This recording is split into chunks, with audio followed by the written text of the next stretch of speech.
이번 시간에는 소음과 진동학 중에서 저번 시간에 했던 그 진동 분석하는 것에 대해서 한번 알아보겠습니다.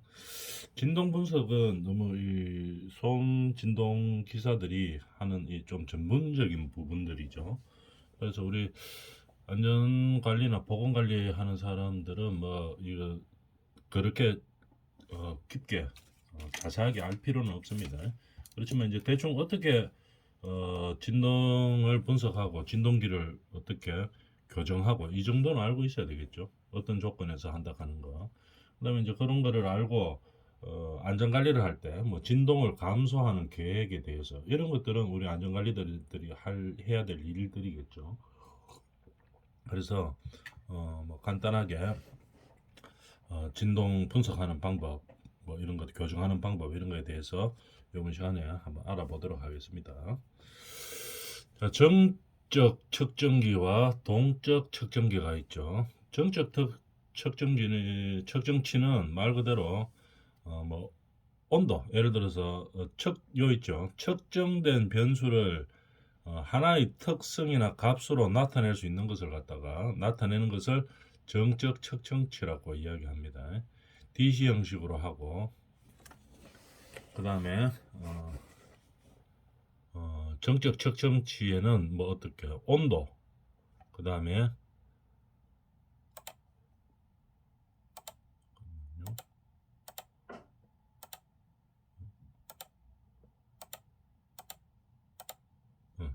온도 그 다음에 뭐 반경 축방향 위치 부하 회전 속도 등을 정적 측정치로 나타낼 수 있습니다.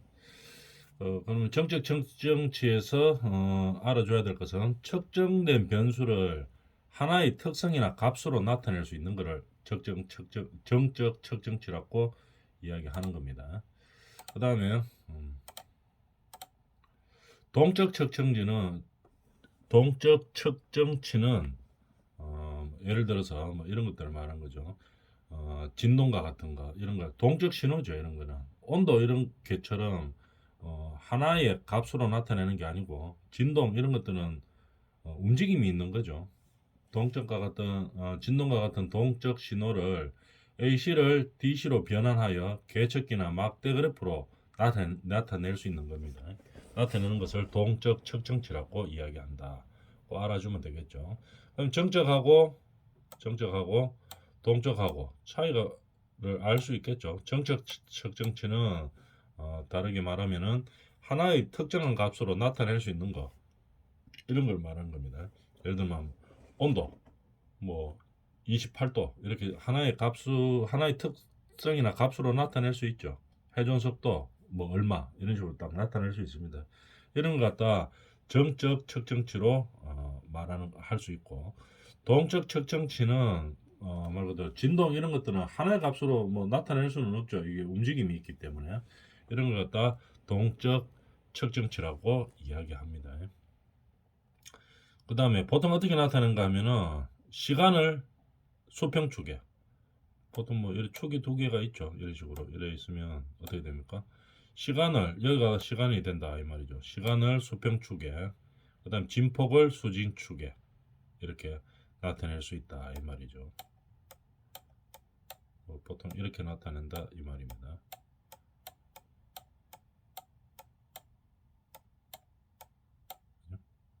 시간을 수평축에 진폭을 수직축에 이런 식으로 나타낼 수 있다 이 말입니다.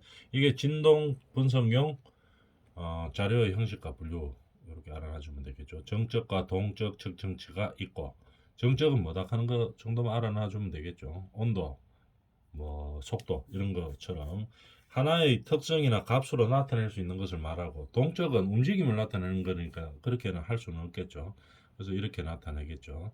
보통 뭐 시간을 수평축에 수직축에는 진폭 뭐 이런 식으로 나타내는 거. 그럼 여기다가 뭐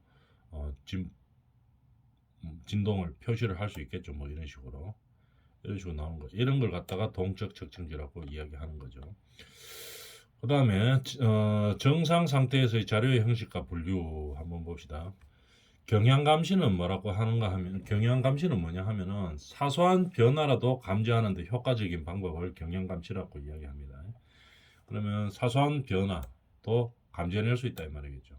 이런 것들을 진동기에서 사소한 변화도 감지할 수 있는 것을 경향 감시라고 이야기합니다. 뭐 어떻게 하느냐 한번 볼까요? 사용자가 정한 시간 간격 내에서 설정치를 초과하는 값이라든지 이런 건 사소한 변화죠. 정한 시간 간격 내에서 설정치를 초과하는 값이 어느 정도 초과하는지 이런 것을 찾아내는 겁니다. 미리 정해진 어떤 값을 초과하여 경향곡선의 기울기가 초과하는, 그러니까 약간 이렇게 변화할 때 사소한 변화도 찾아낼 수 있다 이 말이죠. 정해진 값을 초과하는 것, 설정치를 초과하거나 정해진 어떤 값을 초과하는 것들, 그죠? 그 다음에 최근에 각각 비교한 백분율 변화치, 그죠? 변화치. 그 다음에 미리 설정된 표준 편차를 더하거나 뺀 계산값을 적하는 현재의 값. 이런 식으로 미리 설정된 표준 편차를 뭐, 초과하는 것 이런 것들은 사소한 변화죠, 그죠? 정해진 값보다 약간 더 올라가고 이렇게 감시하는 것을 갖다 뭐라고 하나 경향 감시라고 이야기하는 겁니다. 그 다음에 진폭과 위상대 시간 선도 이렇게 되어 있죠. 기계적인 문제를 발견하는데 유용한 게 뭐냐? 진폭과 위상대 시간 선도라고 이야기를 하는 겁니다. 그 정도만 알아놔주면 되겠습니다. 요렇게 뭐 그런 게 기계적인 문제를 발견하는데 유용한 것들이 뭐 어떤 것들이냐? 진폭과 위상대 시간 선도다. 그죠? 요 정도만 알아놔주면 되겠습니다. 그 다음에 축 중심성 경향. 자, 스펙트럼. 이 스펙트럼 뭐 저번 예전 시간에 우리가 사진으로 좀 많이 봤었죠. 세로축은 보통 진폭, 가로축은 진동 주파수를 나타내고 있다. 이렇게 되겠죠. 요거는 뭐냐 하면은 어떤 데 쓰이느냐? 고장 원인에 따라서 각기 고유한 주파수 진동을 발생합니다. 그러니까 어디에 사용되느냐? 진동 원인 규명 하는데 유효한 데이터죠. 스펙트럼으로 나타내는 거. 왜냐하면 고장 원인에 따라 고유한 주파수를 나타내는 겁니다. 고장 원인에 따라서 어떻게 고유한 주파수 진동이 발생하는 거죠. 그렇기 때문에 스펙트럼으로는 우리가 진동 원인 규명에 유효한 데이터를 사용할 수 있다. 이렇게 되겠죠. 그다음에 뭐 주파수 진폭 시간이 있죠. 그 다음에 보면은 과도 상태에서의 자료의 형식과 분류를 보면 과도 상태입니다. 정상 상태가 아니고 정상 상태의 자료에서 얻을 수 없는 과도 현상 동안의 기계 상태에 대한 정보를 제공하는 겁니다. 그걸 갖다가 뭐라 합니까? 과도 상태에서의 자료의 형식과 분류라고 이야기한다 이 말이겠죠. 뭐 어떤 것들이 있냐면은 이런 것들 진폭 위상각대 RPM, 진폭대 위상각대 뭐 RPM, 주파수대 진폭대 RPM 이런 것들이 있다 하는 거. 그러니까 정상 상태에서는 있죠. 정상 상태에서의 자료의 형식과 분류는 어떻게 하느냐? 이런 것들 경향 감시나 뭐 진폭대, 위상대, 시간선도, 축, 중심성 경향, 스펙트럼, 주파수 진폭 시간 이런 식으로 우리가 이제 파악을 하게 되고 만약에 정상 상태가 아니고 과도 상태에서의 자료의 형식과 분류는 어떻게 과도 현상 동안의 기계 상태에 대한 정보를 제공한다 이렇게 되겠죠. 그 다음에 진동 분석 장치의 교정 항목은 뭐냐? 우리가 진동 분석 장치를 하죠. 그때 교정하는 항목이 뭐냐? 이 정도는 알고 있어야 되겠죠. 가속도, 그 다음에 속도, 변이 이렇게 됩니다. 그다음 진동기에서 우리가 교정하는 항목이 뭐냐 이 말이죠. 가속도, 속도, 변이 이런 것들을 우리가 교정 항목으로 보고 있습니다.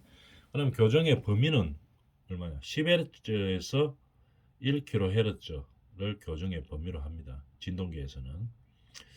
그 다음에 교정 시 필요 장비는 뭐 이런 것들이 있다 하는 거 알아놔주면 되고 한번 읽어보면 되겠죠. 교정할 때 필요한 장비가 뭐냐? 뭐 이런 것들입니다. 가진기, 정연파 발생기, 전력 정pon기, 뭐 기준 가속대기 뭐 이런 것들이 있다 하는 거 알아놔주면 되겠죠. 교정은 우리들이 할 수는 없죠. 우리 안전관리자나 보건관리자들이 교정할 수는 없습니다. 그래서 이런 게 있다 하는 걸만 알아놔주면 되겠죠. 교정 전문으로 하는 사람들이 있죠. 그 사람들이 와서 해야 되는 거지. 우리는 뭐 안전관리자들은 소음 진동 쪽에서 뭘 하면 되겠습니까? 소음 방지기예요. 어떻게 하면 좀 저감시켜 가지고 우리 근로자들의 건강 보호를 할 것이냐, 그 다음에 또 안전사고를 막을 것이냐, 이거에 이제 주된 우리가 공부하는 목적이 있죠. 그러나 뭐 이런 게 이렇게 교정한다 하더라 하는 거 정도는 알고 있어야 되겠죠.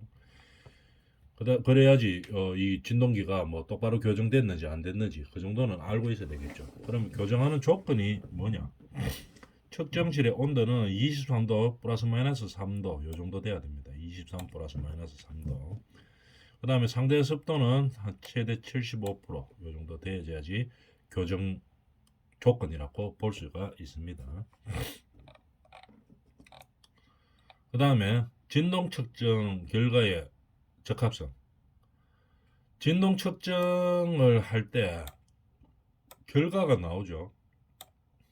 이 결과가 적합한지 안 적합한지 이거는 우리 안전관리자들이 알고 있어야 되겠죠.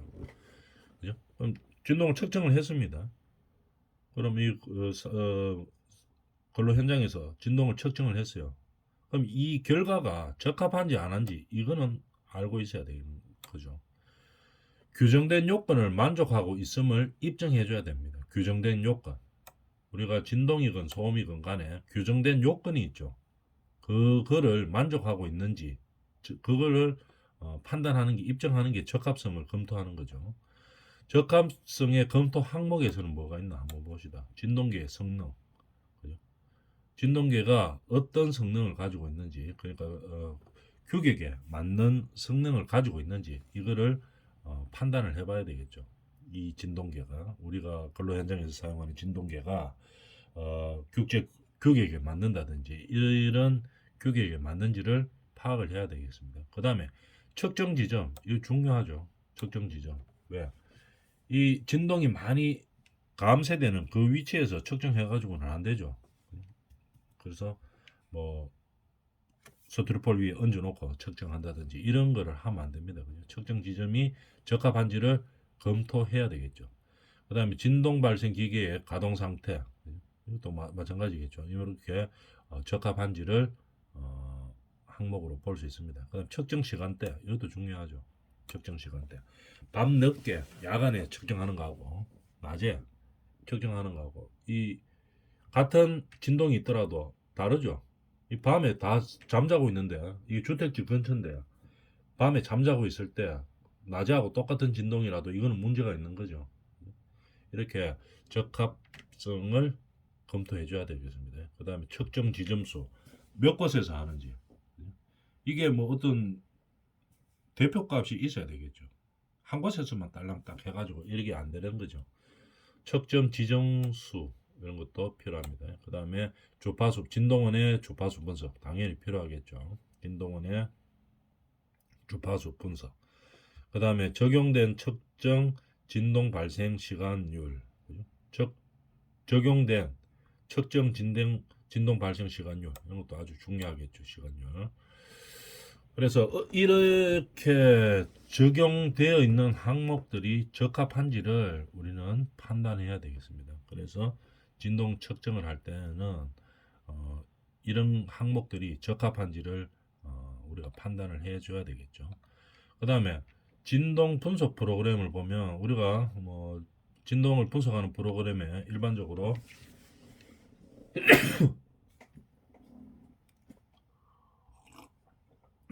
우리가 파형 분석에 대해서 많이 하고 있죠. 그래서 파형 분석에 대해서 보면 기계 결함이나 특성을 파악하기 위해서 파형을 관찰하는 겁니다. 파형. 일반적으로 수직이 진폭이고, 그죠? 이렇게 되어 있으면 요가 진폭이다 이 말이죠. 여기 진폭이고, 수평축이 뭘 나타냅니까? 이게 시간을 나타내겠죠. 이런 식으로 나타냅니다. 그다음에 기계에서 발생하는 진동 파형을 관찰하면 여러 문제점을 파악할 수 있다. 진동 파형을 관찰하면 어떻게 됩니까? 여러 가지 문제점을 파악할 수 있죠. 그죠?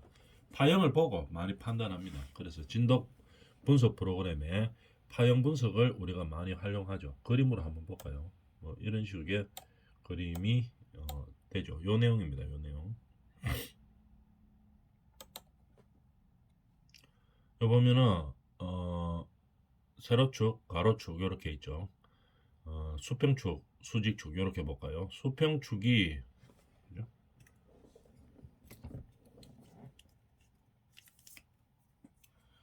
자, 이렇게 수평축이 뭐가 됩니까? 시간을 보통 보고, 그 다음에 수직축이 요거 수직축이 뭐가 됩니까? 진폭을 나타냅니다. 일반적으로 나타내고, 그 다음에 이렇게 되어 있는 것 중에서 어떻게 되면 요소 요까지가 한 축이라고 보통 보죠. 그 다음에 요 평균치, 올 평균이라고 보면 되겠죠. 그 다음에 편진폭이라고 합니다. 한쪽이 진폭이죠. 그 다음에 양진폭 같으면은 여기서 여기까지, 양진폭 같으면 여기서 여기까지를 말하는 거겠죠. 한쪽 진폭은 요만큼 말하는 거고, 양진폭은 여기서 여기까지를 말해주는 거겠죠. 평균치 나타내는 거. 이렇게 우리가 진동 그림을 이제 파악할 수 있겠습니다. 수직축, 수평축 이렇게 보고, 이렇게 해서 이런 파형을 가지고 어떻게 합니까? 우리가 여러 가지 문제점들을 파악해낼 수가 있습니다. 파형으로. 그죠? 그래서 진동 분석 프로그램에 우리가 파형 분석을 많이 사용하죠. 그래서 제일 대표적인 거 한번 해봤습니다. 나머지 이 분석들은 뭐 한번 대충 읽어보도록 합니다. 가장 많이 사용하는 게 요거죠. 요거 파형 분석. 그리고 우리가 일반적으로 요거 정도는 알아놔 줘야 되기 때문에 한번 이야기해 봤습니다. 그래서 우리는 뭡니까? 이 진동 파형들이 있죠. 그죠? 진동 파형들이 뭐 좁아지고 이런 거에 따라서 어떤 문제점이 있다. 이렇게 파악하죠. 뭐 예를 들어서 뭐 이런 것들 있죠. 이렇게 가다가 막 요렇게 된다. 요렇게 된다. 요 부분에 어떤 문제가 있다. 그런 거 이제 이런 거 많이 보죠. 이렇게 가면 파형을 보고 분석을 하는 겁니다. 이런 것들을 파형 분석이라고 이야기하는 거죠. 진동 분석 프로그램 이런 것도 있다 하는 거 알고, 그 다음에 분석을 했죠. 그러면은 아까 그림에서도 봤지만 뭐 평균값이 있죠. 평균치가 있고 이렇게 되겠죠. 그러면 분석 결과를 어떻게 하느냐? 통계적 처리 방법. 자, 우리가 대표값을 선척을 하죠. 그러면 평균값도 있고 중앙값도 있고 그다음에 최빈값도 있고 이렇게 나눴습니다. 평균값은 어떻게? 말 그대로 측정 자료를 10번 했으면 요 10번 다 더해가지고 10으로 나누면 되는 거겠죠. 그것을 평균값이라고 이야기합니다. 평균 낼 때 값이죠. 그 다음에 중앙값은 뭡니까? 중앙에 위치하는 값을 말하는 겁니다. 자료를 크기 순으로 나열했을 때 크기 순으로 나열했을 때 중앙에 위치하는 값입니다. 그 공식이 있죠. 그래서 외우면 되는데 여러분들은 외울 필요는 없죠. 그래서 중앙값이라고 하는 게 있더라 하는 거 알아놓고, 뭐 크기 순으로 나타냈을 때 중앙에 위치하는 값이다고 알아주면 되겠습니다. 소음 진동 기사 칠 때 친다 이래 되면 이 공식 외워가지고 이제 다음 중 중앙값을 구하시오 이러면 이거 찾아 넣어야 되겠죠. 공식을 암기하고 있고. 근데 여러분들은 뭐 이 공식을 외울 필요는 없습니다. 홀수일 때 이런 공식에 쓴다. 그다음 짝수일 때 n이 짝수일 때 이런 공식을 쓴다 하는 거 알아놔주면 되겠습니다. 최빈 값은 가장 많이 나타내는 값을 나타내는 거죠. 측정 자료 중에서. 이런 것들 최빈 값이라고 한다 하는 거 알아놓고, 분산과 표준 편차, 옛날에 뭐 고등학교 때 우리 수학 시간에 배웠는 그 내용이죠. 편차. 산술 평균에서 측정값을 빼는 겁니다. 편차가 얼마 된다. 우리가 뭐 보통 그렇게 이야기하죠.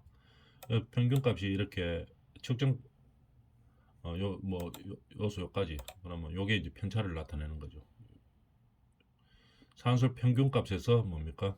측정값을 빼는 겁니다. 그러면 그게 편차를 나타내는 거죠. 요소 요까지 편차가 얼마다. 보통 우리가 그렇게 이야기하죠. 자, 요런 값들을 나타내는 게 편차다 하는 거 알아놓고 알고 있죠. 편차, 분산, 표준 편차. 옛날 고등학교 때 우리 수학 시간에 배우는 거죠. 근데 분산은 뭡니까? 표준 편차의 편차의 제곱의 평균값입니다. 그게 분산이죠. 그죠? 표준 편차 제곱의 평균값. 그 다음에 표준 편차는 뭡니까? 분산의 루트 제곱권을 씌우면 되는 거겠죠. 그래서 그거 하는데 뭐 이거 구할 필요는 없습니다. 이게 뭐 중요한 게 아니죠. 자, 측정 불확도라고 되어 있죠. 측정 불확도 말 그대로입니다. 측정을 했는데 불확실하다 이 말이겠죠. 불확실한 것을 말하는 겁니다. 그러면 어떨 때 우리는 불확실해지는가 이 요인을 알면 되겠죠. 측정 불확도는 뭐라고 정의하고 있느냐? 측정 결과의 타당성에 대한 의심을 나타내는 겁니다. 말 그대로 측정이 불확실하다 이 말이죠. 어떨 때 그렇게 될 수 있느냐? 한번 봅시다. 측정량에 대한 불완전한 정의 그렇겠죠. 불완전한 정의가 있을 때 그렇고 불완전하게 실현됐을 때도 그렇고 대표성이 없는 표변을 또 중요하죠. 대표성이 없는 표변을 추출했을 때 그죠? 이게 과연 대표성이 있느냐? 그게 이제 중요하겠죠. 진동 같으면은 우리 근로 현장에 이렇게 있으면은 근로 현장에서 근로자들이 이 생활하는 이곳에서 우리가 진동값을 또는 소음값을 재어야지 이게 대표성이 있는 거죠. 같은 현장이라도 참 멀리 있는 거 우리 근로자들이 없는 부분이 있죠. 거기서 진동이 좀 작게 느껴지는 부분에서 표변을 추출해 가지고 했다. 그럼 이 대표성이 없는 거죠.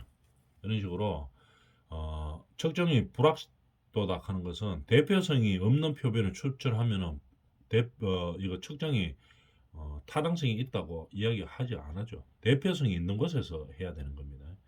그 다음에 측정 환경의 효과에 대한 지식 부족이라든지 환경 조건에 대한 불완전한 측정 그렇겠죠. 일반적으로 우리가 이 근로 환경에서 할 수 있는 그런 환경이 있죠. 근로 환경일 때 측정을 해야 되는 겁니다. 근데 전혀 근로 활동하고 관계없는 그런 상황에서 환경에서 측정해가지고 그걸 대표값이라고 이야기하면 안 되겠죠. 그런 얘기입니다. 그 다음에 아날로그 기계 같으면은 개인적인 판독을 잘못할 수 있죠. 그죠? 뭐 전자식 같으면은 뭐 그럴 일이 별로 없는데 아날로그식이면은 이게 확실한지 안 확실한지 이거는 뭡니까? 이거 정확하게 알 수가 없죠. 왜냐하면 개인적인 판독 차이가 있기 때문에. 그래서 불확도 요인은 있다고 이야기할 수 있습니다. 그다음에 기계의 분해능과 검출 한계 이것도 그렇겠죠. 그 다음에 측정 표준과 표준 물질의 불정확한 값 맞고 이런 뭐 정확하지 않은 것들 이런 것들이 이 사람 따라 다르고 이런 것들을 만약에 사용했다면은 그다음 대표성이 없는 표본을 추출했다면은 이거는 불확도의 요인이 될 수가 있다 이 말입니다. 그다음에 측정 뭐 데이터 분석에 사용한 상수와 파라미터의 부정한 값 이런 것들 그다음에 뭐 이런 것들 외관상 같은 조건이지만 반복적인 측정에서 나타나는 변동 외관적으로 똑같지만 반복적인 측정을 하면 한 번 첫 번째 다르고 두 번째 다르고 세 번째 다르고 이렇게 나올 수 있겠죠. 이럴 때 변동 이런 것들은 뭡니까? 불확도 요인이 될 수 있습니다. 그러면은 뭐를 써야 되겠습니까? 여러 번 측정하면은 아까 위에서 나오던 평균치를 사용해야 되겠죠. 평균값 이렇게 반복적인 측정에서 나타나는 변동이 있을 때 이런 것도 불확도의 요인이 될 수 있다. 그러면 평가 순서는 뭐가 있느냐? 불확도를 평가하는 순서 연속적인 측정을 통해 얻은 관측값을 통계적으로 분석하여 불확도를 구하는 방법이 있다. 관측값을 통계적으로 분석하는 방법. 그래서 불확도를 평가하는 방법이 있다. 이 말이죠. 그 다음에 다른 수단에 의해 불확도를 구하는 방법이 있습니다. 그죠? 지금까지 연속적인 측정의 통계적인 분석과는 다른 거. 다른 수단에 의해서 어떻게 불확도를 구하는 방법. 이 비용 불확도를 평가하는 하는 방법입니다. 다른 수단으로 평가를 한다 이 말이겠죠. 그 다음에 측정 결과가 여러 개의 다른 입력량으로부터 구해질 때 측정 결과가 다른 입력량이 여러 개로부터 구해진다. 이걸 갖다 뭐라 합니까? 합성 표준 불확도라고 이야기합니다. 그 다음에 확장 불확도를 평가한다. 이게 뭔 말인가 한번 읽어보면은 합리적인 추정값 한번 읽어봅시다. 추정값이 이루는 분포의 대부분을 포함할 것으로 기대되는 측정 결과 주위의 어떤 구간을 정의하는 양으로 평가한다. 기대되거나 기대하고 측정하는 거죠. 기대하고 측정 결과 주위의 어떤 구간으로 정의하는 양이 어느 구간이 될 것이다. 이렇게 기대하죠. 이걸 갖다 확정 불확도라고 이야기하는 겁니다. 이게 지금 무슨 내용인가 하면은 불확도를 평가하는 순서죠. 그래서 뭐 통계적으로 분석하고 간접값을 그래서 뭐 평균의 실험 표준 편차로 평가하고 다른 수단에 의해서 평가하고 그 다음에 합성 표준 불확도는 를 평가한다. 이건 뭐냐 하면은 측정 결과가 여러 개의 다른 입력량으로부터 구해질 때 이를 합성 표준 불확도라고 한다. 그 다음에 확정 불확도 합리적인 추정으로 이루는 분포의 대부분을 포함할 것으로 기대되고 측정 결과 주위 어떤 구간을 정의하는 양으로 평가한다. 이걸 확정 불확도라고 이야기하는 겁니다. 뭐 굳이 이거를 외우고 암기할 필요는 없습니다. 우리가 필요한 것들은 뭡니까? 이거죠. 뭐 이런 것들이죠. 진동 방지 계획을 세워라. 우리 현장에서 진동 방지 계획, 그 다음에 진동 방지 저감 계획 이런 거를 세우기 위해서 우리는 이런 전문 소음 진동인들이 실사들이 하는 이런 것들을 알고는 있어야 되겠죠. 그래서 이거를 간단하게 한번 접해 본 겁니다. 자, 요거는 진동 방지 계획은 다음 시간에 하도록 하겠습니다.